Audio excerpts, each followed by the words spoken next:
Hello everyone. My name is Tusharved Saxena and I'm the founder of Bodhidri Law Academy. आज हम discuss करेंगे जो हमारा नया प्रोग्राम है that is gladiator program. So gladiator gladiator program के बारे में आप जानेंगे कि ग्लैडिएटर प्रोग्राम एक्चुअली है क्या.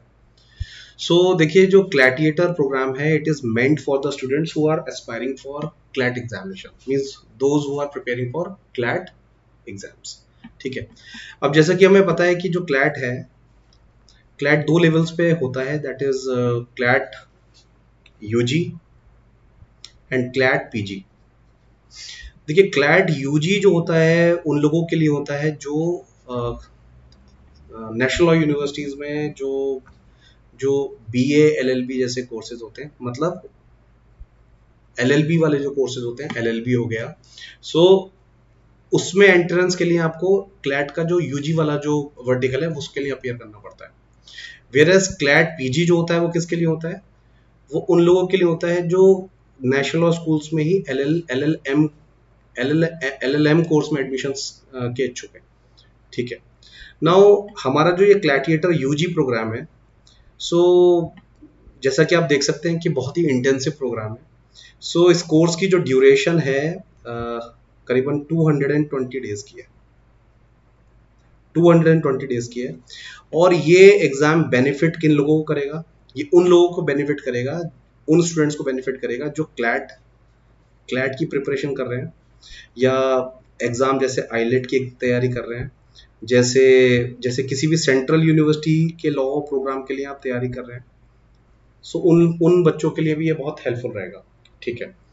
देखिए, यूजी जो प्रोग्राम होते हैं वो कौन लोग परस्यू करते हैं? बेसिकली वो लोग, वो बच्चे जो जिन लोगों ने इस साल 12th अपना पास किया है. ठीक है. मतलब basically the qualification is 12th पास. ठीक है. 10+2 जिन लोगों ने कर लिया है, सो वो ये एग्जाम को देते हैं. अब देखिए, जो क्लैट का यूजी वाला जो पार्ट है, यूजी का जो एग्जाम होता है, इसमें उसमें उसका सिलेबस क्या रहता है?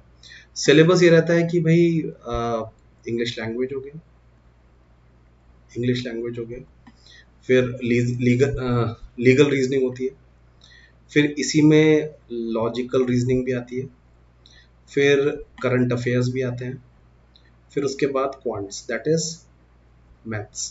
ठीक है. अब इसमें देखिए ये कितने 5 सब्जेक्ट्स हैं. सो ये 5 सब्जेक्ट्स जो हैं आप कवर करेंगे अराउंड 220 डेज. अराउंड नहीं, मतलब 220 डेज जो है वो ड्यूरेशन है, मतलब 220वें दिन आपका सिलेबस खत्म होने वाला है. ठीक है. अब किन एरियाज पे हमने फोकस किया है इस कोर्स में? 3 एरियाज है. देखिए, पहला जो एरिया है, सबसे important area, that is will be focusing on teaching the concepts. ठीक है. Will be touching upon the concepts. Concepts अगर आपके अच्छे हैं तो कितने भी क्वेश्चंस आप कर सकते हो. अगर कंसेप्ट्स ही नहीं है तो चाहे क्वेश्चंस आप लगाएं ना लगाएं, कोई फर्क नहीं पड़ता. ठीक है. सो कंसेप्चुअल अंडरस्टैंडिंग पे हमें फोकस करना है. दूसरी चीज, हमें टेस्ट देने हैं, टेस्ट्स. ठीक है. तो शायद ही ऐसा ऐसा दिन होगा जो आपके टेस्ट नहीं होंगे. सो जो भी कंसेप्ट आपने पढ़ा है उसका आपको टेस्ट देना ही देना है. ठीक है. और तीसरी चीज जो है वो है review. Review, it happens to be the very important part. Means आपने कंसेप्चुअल अंडरस्टैंडिंग भी कर ली, मगर आप टेस्ट में परफॉर्म नहीं कर पा रहे, या फिर कुछ ऐसे एरियाज हैं जो आपको लगता है कि मैं बार बार कंसेप्ट पढ़ भी रहा हूँ, मैं टेस्ट भी दे रहा हूँ, मगर मेरा जो कंसेप्ट है वो क्लियर नहीं हो पा रहा. तो ऐसे में जो ये रिव्यू सेक्शन होते हैं बहुत इंपॉर्टेंट होता है, क्योंकि ये जो सारे सब्जेक्ट्स हैं, ये सारे सब्जेक्ट्स जो हैं, ये पढ़ाने वाले जो लोग हैं ये एसएमईज हैं, as I put them, as I call them, that is subject matter experts.